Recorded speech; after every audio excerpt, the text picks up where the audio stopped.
Me da muchísimo gusto darle la bienvenida a este espacio. Soy el pastor Vladimiro Vázquez de los Ministerios Visión de Fe y hemos entendido que las citas de Dios son un llamado desde la santidad del mismo Dios a su pueblo para que amorosamente acuda a reunirse con Él y Él pueda tratar en nosotros lo que Él tiene en estos tiempos. En el siglo XXI yo quiero darle la bienvenida entonces a esta temporada del año 2025 en donde estaremos estudiando. Espero que esto le bendiga, que Dios le hable y que disfrute usted de la compañía de nuestro buen Dios. Bendiciones. Me da muchísima alegría darle la bienvenida a esta cita que es la primera del año hebreo 5785 del 2025 y como está escrito, la primera es Pesaj.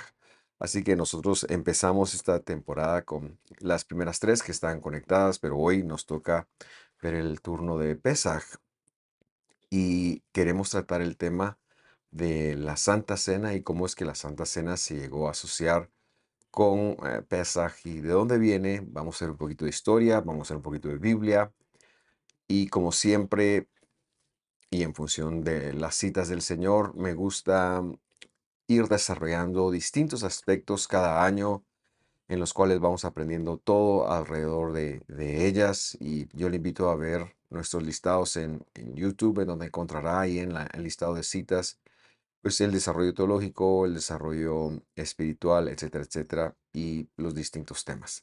Vamos entonces a empezar, pero como siempre me gusta hacer un pequeño recuento de lo que veíamos el año pasado.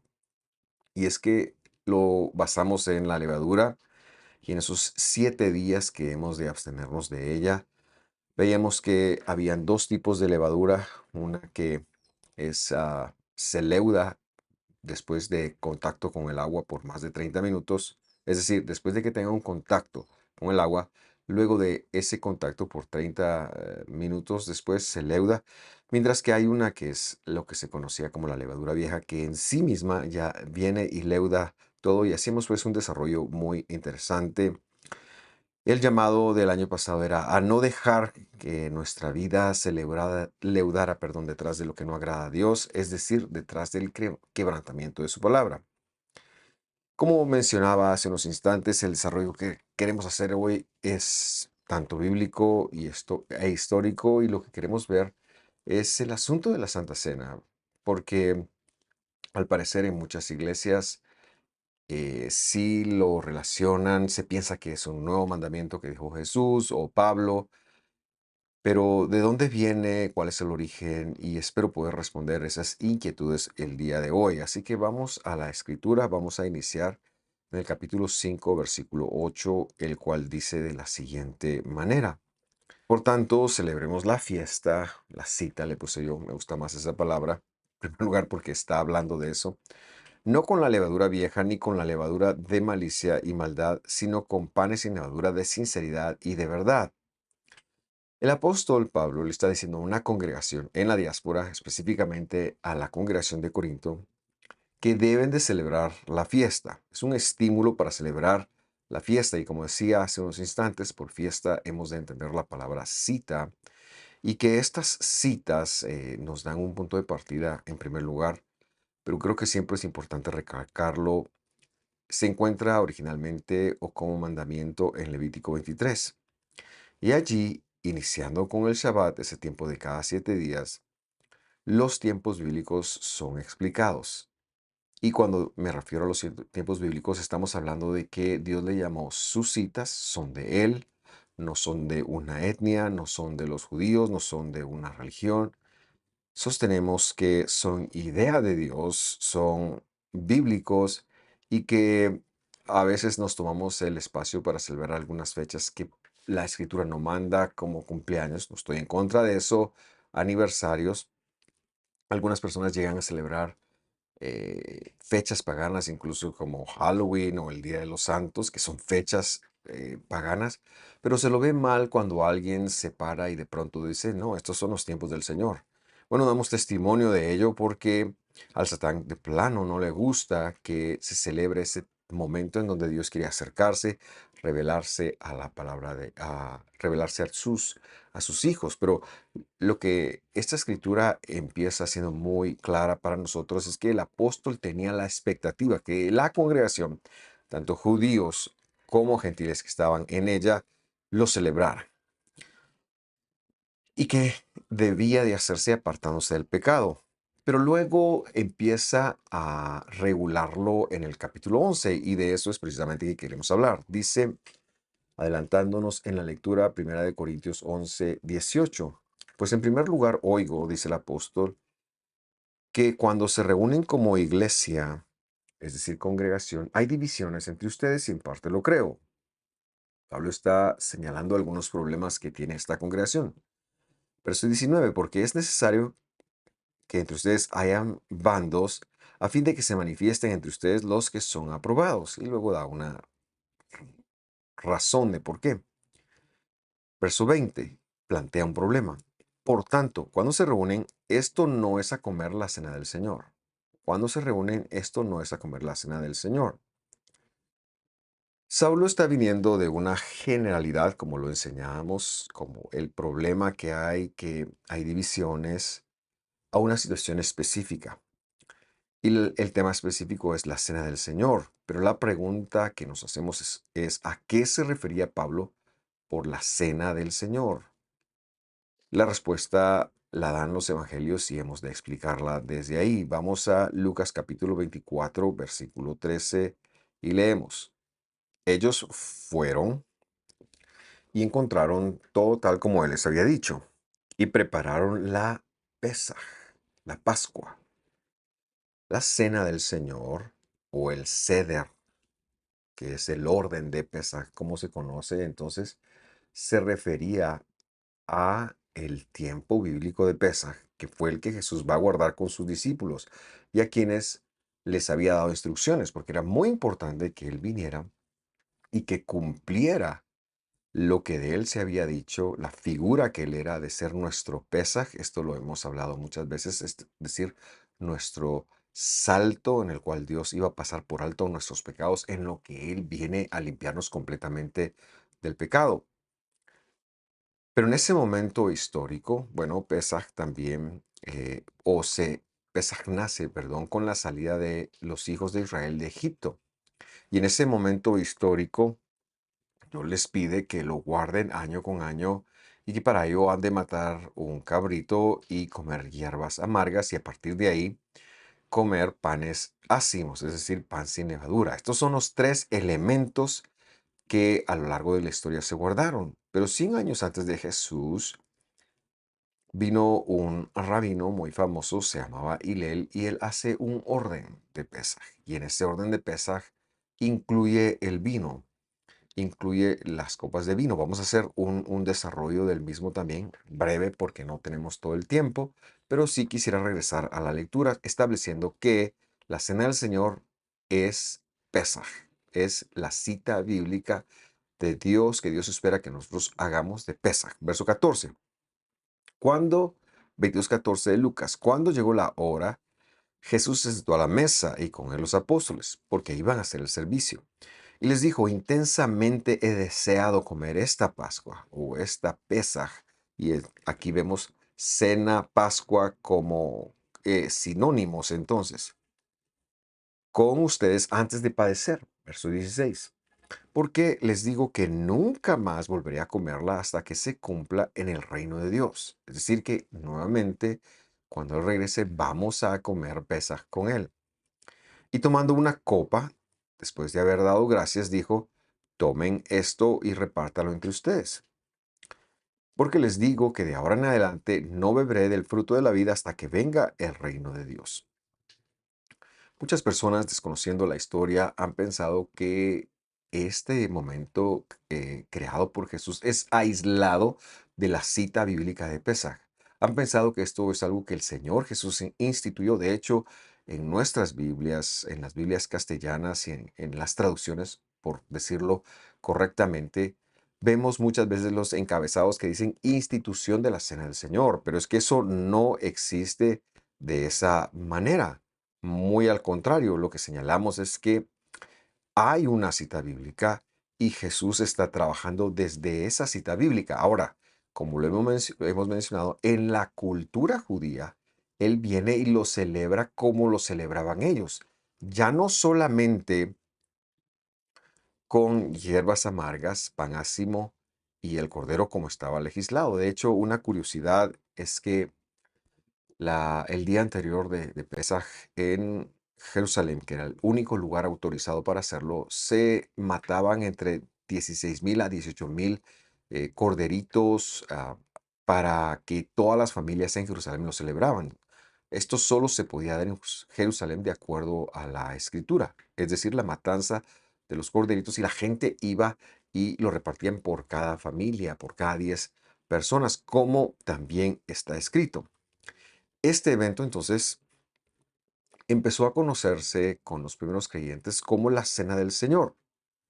En Corinto no se está hablando de algo nuevo, se está hablando de la Cena del Señor, del Pesaj, pero que muy sorprendentemente para este servidor, cuando se lo es intelectualmente honesto, Jesús toma la costumbre judía de acuerdo al rito de Gilel y lo hace para sí. Es decir, hay una celebración, hay un mandamiento instituido por Jesús, que no es otra cosa más que la Pesaj que tiene, o el Pesaj que tiene tres elementos: hierbas amargas, panes ácimos y el cordero. Pero cuando Jesús está aquí en la tierra, Él lo guarda de acuerdo a la forma judía de celebrar. Es más, en este evento Él nos enseña la importancia simbólica que tiene el vino que después Él va a tomar. Y esto es muy, muy interesante porque lo que está haciendo es que está tomando un elemento cultural como es el ceder judío de Pesach y lo está haciendo suyo.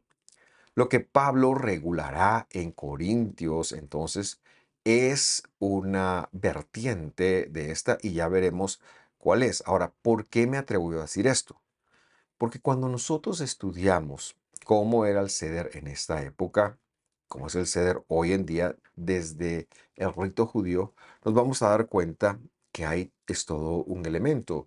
Yo solo quiero detallar brevemente, porque lo hemos hecho otros años, y no decir que esto es lo que hay que hacer. No, lo que estoy diciendo es que esto es como lo hacían en el tiempo de Jesús, cómo Jesús lo hizo, pero que en nuestro caso, por el hecho de Jesús, Dios mismo, haber hecho una relación con la copa del vino, es necesario incorporar ese aspecto. Así que, ¿cómo era el ceder judío? Bueno, en primer lugar, se lavaban las manos los hombres para empezar y decían: bendito eres tú, Señor, que has ordenado el mandamiento de lavar las manos. Eso no es bíblico. Ellos piensan que sí, pero eso no es bíblico. Luego se tomaba una primera copa de vino, que dicho sea de paso, eran 4 copas y las vamos a ir viendo. Luego se tomaba la parte del vegetal que, que estaba ahí, que era lo que representaba las hierbas amargas, aunque se volverá a comer después. Lo mojaban con agua en sal, em, con sí, agua que contenía sal, y se bendecía a Dios por el fruto de la tierra y lo comían. Después se lavaban nuevamente las manos y tenían 3 panes, 3 hojuelas de panes ácimos, una encima de otra. La de en medio la partían y la escondían. Este es el que Jesús parte, para que usted sepa. Y estos panes representaban en el rito judío entonces a los patriarcas. El que se partía en el medio representaba al patriarca Isaac, que iba a ser sacrificado. Y es que tenía una alusión muy importante a lo que iba a pasar en ese día que Jesús lo iba a hacer. Isaac, en ese sentido, no fue crucificado, pero Jesús sí, sí que lo fue. Isaac no lo mataron, pero a mí sí me matarán. Háganlo en memoria de mí.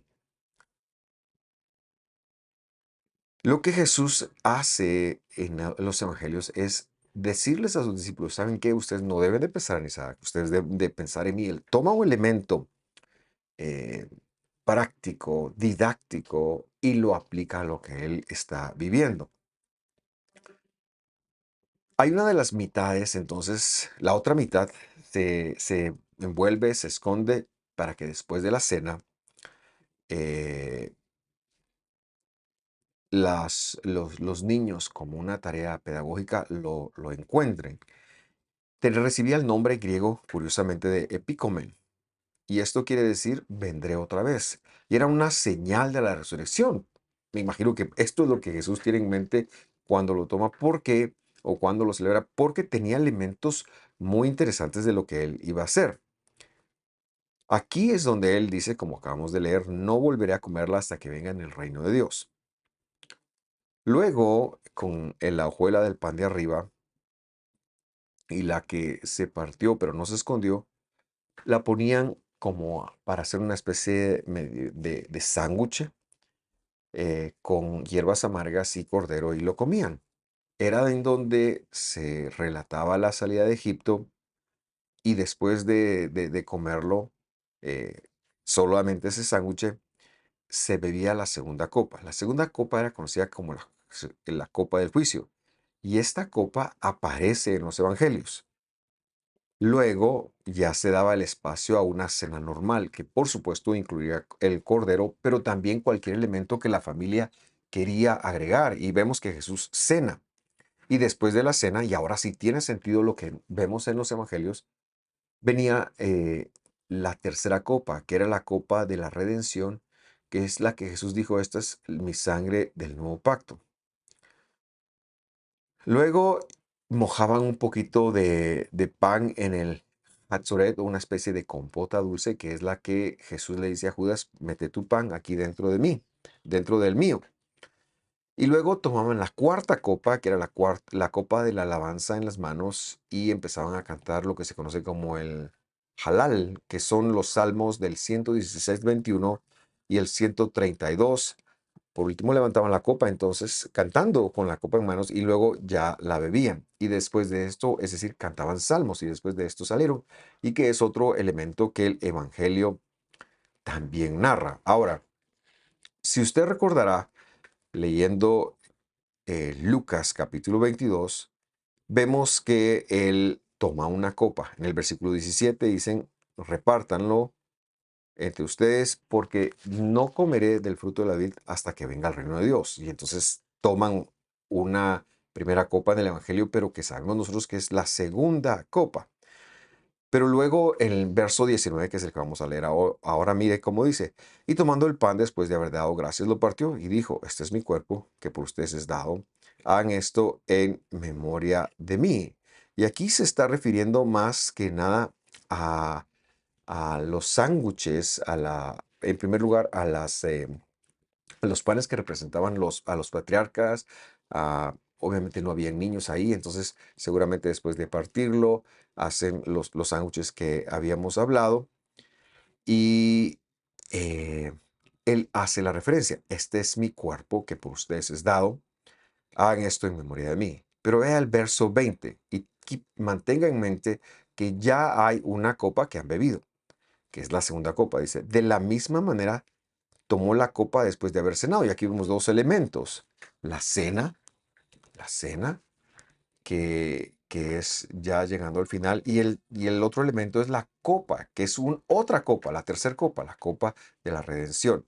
Y Jesús nada más hace una conexión distinta a la que se tenía, y esta es la copa del nuevo pacto en mi sangre que es derramada por ustedes.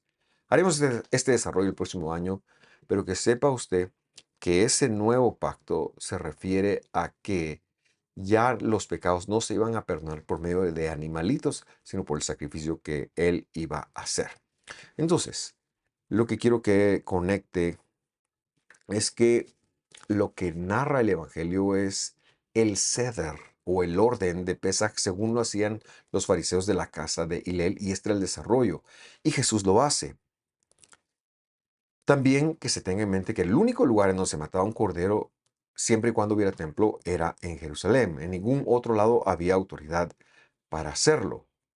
Pero ¿cómo pasa este evento cuando se empieza a llevar a las iglesias de Pablo, a las iglesias a donde Pablo ministraba, a donde Pablo iba, fundaba y él dejaba su legado? Bueno, eso es lo que Pablo va ahora a enfrentar y que nos lleva a nosotros de regreso a 1 Corintios 11:21 y leemos así. Porque al comer, dice Pablo, y recordamos que esto viene precedido del capítulo 20, donde dicen que no se reunían a comer, eh, cuando se reunían, no se reunían a comer el Pesaj del Señor, la cena del Señor. Y entonces, en este contexto, es que el versículo 21 agrega, porque al comer, cada uno toma primero su propia cena y uno pasa hambre y otro se embriaga. O sea, ¿qué es lo que está pasando?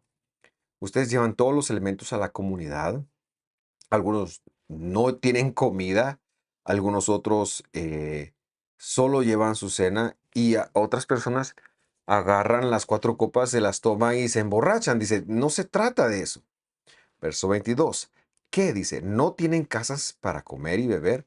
¿O desprecian la iglesia de Dios y las avergüenzan a los que nada tienen? ¿Qué les diré? ¿Los alabaré en esto? En esto no les alabaré. ¿Qué les está diciendo? Le está diciendo que lo que era un evento en familia, que debían de guardar en familia, ellos lo han llevado a la iglesia, pero lo han llevado con un desorden en el cual unos no tienen, otros se emborrachan y otros van a comer a la iglesia. Y lo que recordamos es que estos eventos eran en casa. El único lugar donde no fue en casa que se dieron fue Jesús con sus discípulos en el aposento alto, porque ellos no estaban en casa, ellos estaban en otro lugar y él estaba a punto de morir. Pero normalmente la gente regresaba a su casa y en ese momento mucha gente venía de muchos lugares y los albergaban y ellos hacían de alguna forma algún compañerismo muy interesante. Pero ya eso no logró replicarse porque hay mucha gente que no teme al Señor y porque tratando de adaptar en la diáspora algo que era judío, pero que Jesús había celebrado, que estaba bien, la gente se perdió. La gente se perdió. Y por eso es que Saulo les dice, miren, yo no los voy a alabar en eso, porque no está bien. Esto no fue lo que yo les enseñé. Es que yo les enseñé que ustedes comieran en su casa y para la congregación vamos a hacer algo más. O sea, el mandamiento es aquí a reunirse en Pesaj y hacer lo siguiente. Ese es el contexto y la correcta forma de leer Primera de Corintios 11:23.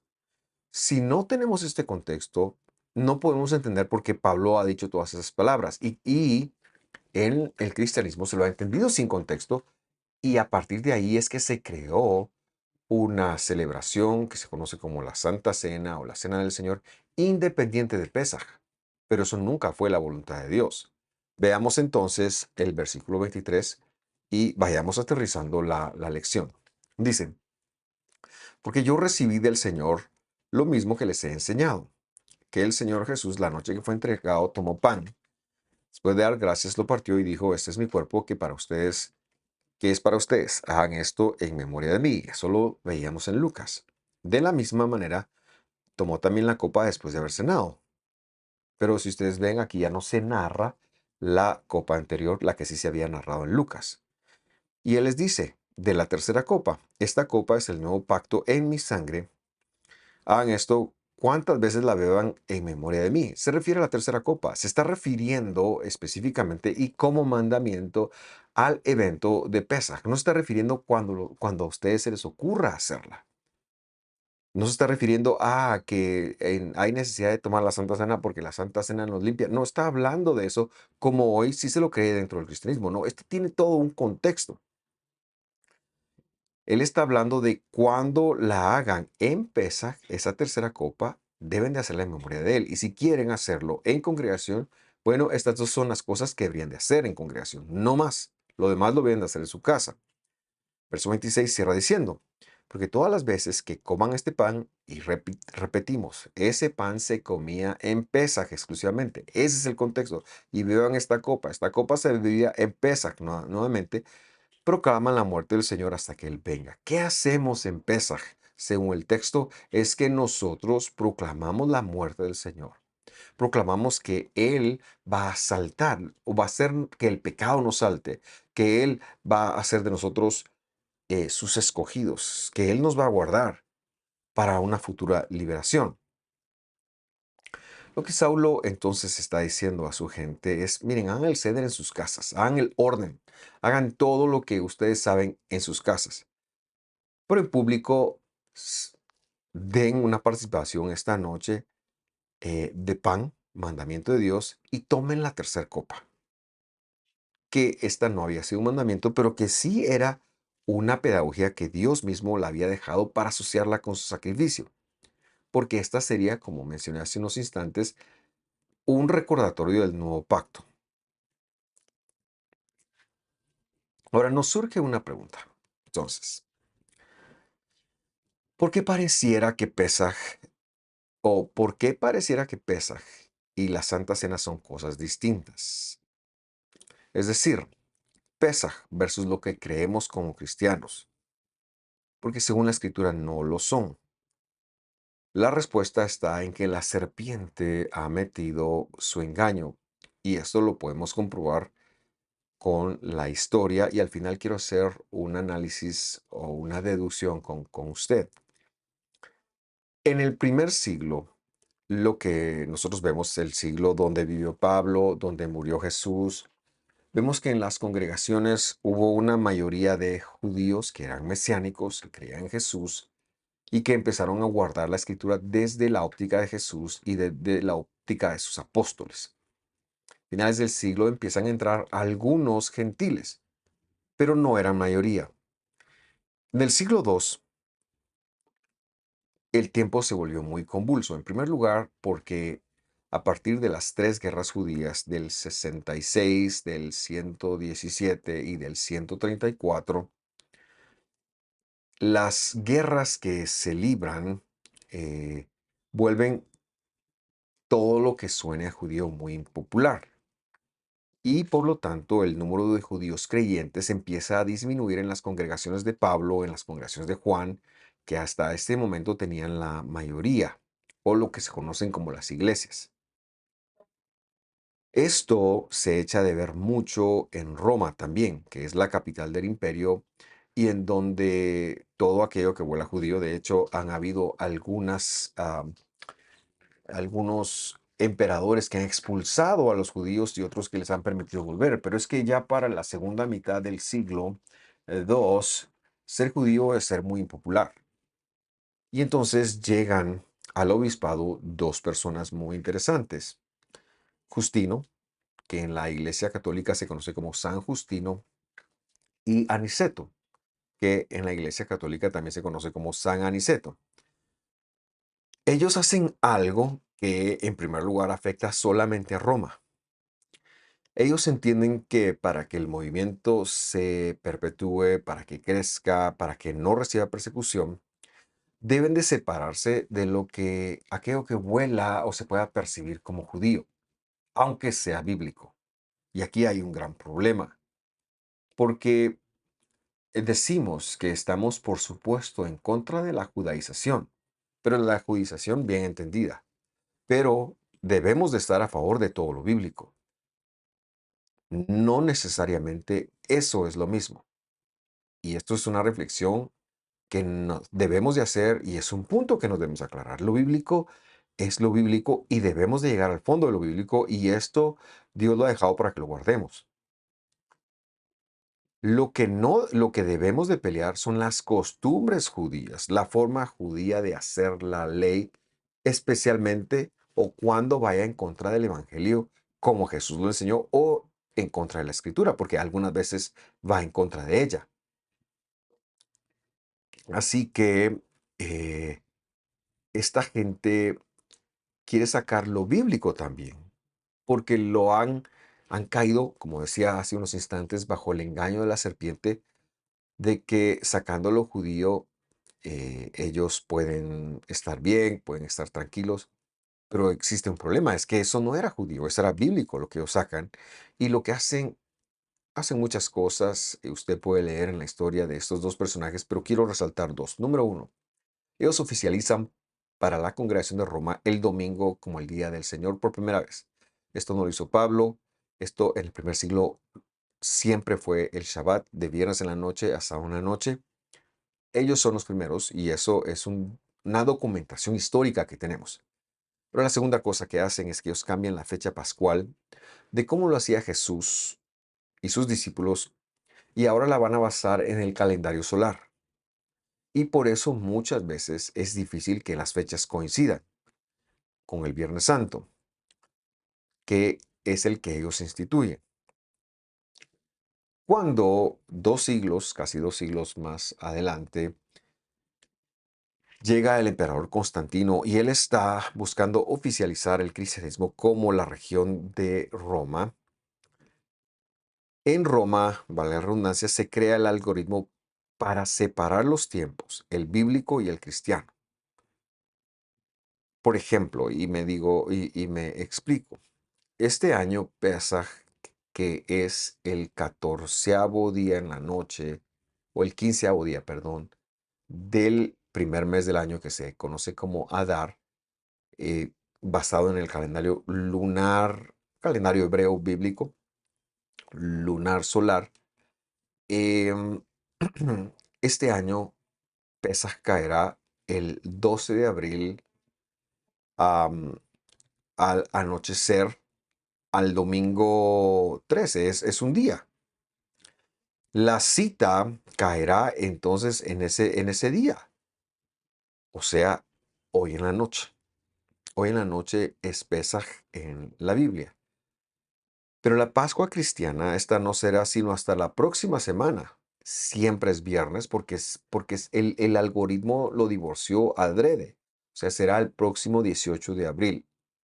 A la Pesaj o Pascua se le llamó Eucaristía y se lo ve como algo entonces que ocurrirá la próxima semana. La serpiente logra así su cometido: divorciar lo bíblico de lo religioso. Pasan muchos años y llega la Reforma Protestante. Y la Reforma Protestante quiere cambiar algunas cosas y empieza a nombrar Pesaj como la Santa Cena o la Cena del Señor. Pero sigue siendo en las fechas católicas, sigue siendo basado en el rito católico. De hecho, en el mundo protestante no tiene una uniformidad en cómo o, por ejemplo, cuándo se lo celebra. En la mayoría de iglesias lo celebran el primer domingo de mes, por decirle algo. Eh, Algunas lo celebran, varían el domingo que lo celebran, pero en el mundo protestante, cristiano evangélico, se ha vuelto casi un asunto de vida o muerte celebrarlo, aunque la escritura no diga que esta fecha debe celebrarse. Y no está regulada porque es una mala lectura de la Pesaj del Señor. Por eso no está regulada. Pesaj sí está regulada, pero la Santa Cena como tal, o la cena, no está regulada. Y entonces las personas han pensado, y esto desde tiempos de Justino de Aniceto, bueno, vamos a celebrar y recordar la muerte del Señor. Y lo hacían todos los domingos. De hecho, de eso se trata la misa. Y como es bueno recordar la muerte del Señor en cualquier época, pues entonces lo hacemos, ¿verdad? Recordando nuestra cita que nos lanzó aquí, leemos lo que nos lanzaba a todo. Dice: limpien la levadura vieja, es decir, los conocimientos que no son agradables, para que sean masa nueva, así como lo son en realidad sin levadura, porque aun Cristo, nuestra Pesaj, Pascua, ha sido crucificado. Yo quiero cerrar diciendo algo. El mandamiento de Cristo, del Mesías, requiere que atendamos su cita, su convocación, su llamado, porque son sus citas. Eso es lo que está escrito. Este año, como he mencionado, será el 12 de abril cuando sean las 6 de la tarde. En Visión de Fe lo haremos el domingo en comunidad, siendo esta la fecha. Ahora bien, recordar esto cualquier otro día del año no es que esté prohibido, ni yo estoy diciendo que esté mal, no estoy en contra de eso. Creo que cae dentro de lo que Dios llamaría hacer una concesión, porque no es un mandamiento, no está regulado, es una permisión. Yo quiero, como pastor creyente en la Escritura, desafiarlo a celebrar el Pesaj con nosotros. ¿Por qué? Porque este sí es el orden de Cristo, este sí es el orden del Mesías. Esto es lo que Él sí nos dejó, sí nos pidió que hiciéramos. Claro, no lo vamos a hacer al orden judío, pero por lo menos participe de lo que Pablo decía. Lea nuevamente 1 Corintios capítulo 11, y haga algo esa noche. Lea Levíticos 23 y conéctelo un poquito más, porque es lo que Dios espera de usted. Cierro diciendo que los tiempos bíblicos son llamamientos a la santidad. ¿Qué quiere decir eso? Quiere decir que la santidad, que es Dios, nos llama a compartir con Él, porque Él va a trabajar, porque Él va a compartir, porque al final del día lo que quiere hacer es cumplir su promesa de ese pacto. Ustedes serán mi pueblo y yo seré su Dios. Quiero agradecerle por sintonizar y por supuesto, si usted tiene alguna pregunta, estamos a la orden. Que Dios lo bendiga. Lo esperamos en nuestros servicios para revivirlo con usted. Esté muy bien. Nos vemos. Hasta pronto.